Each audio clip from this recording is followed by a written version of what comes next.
மாதா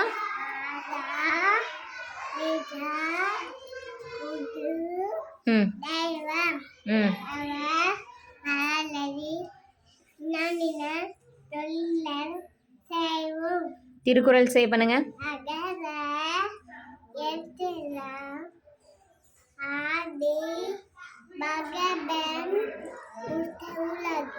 okay. கற்க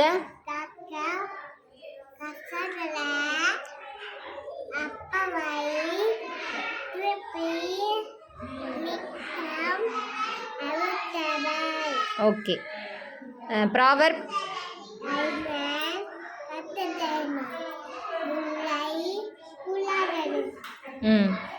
next கவர்ட்டால்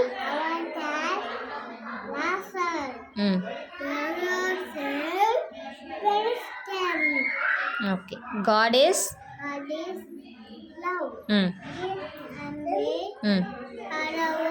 very good. உங்கள் பேர் என்னன்னு இங்கிலீஷில் எப்படி கேட்போம்? Very good. இங்கே வாங்க அப்படிங்கிறத இங்கிலீஷில் எப்படி சொல்லுவோம்? கம்.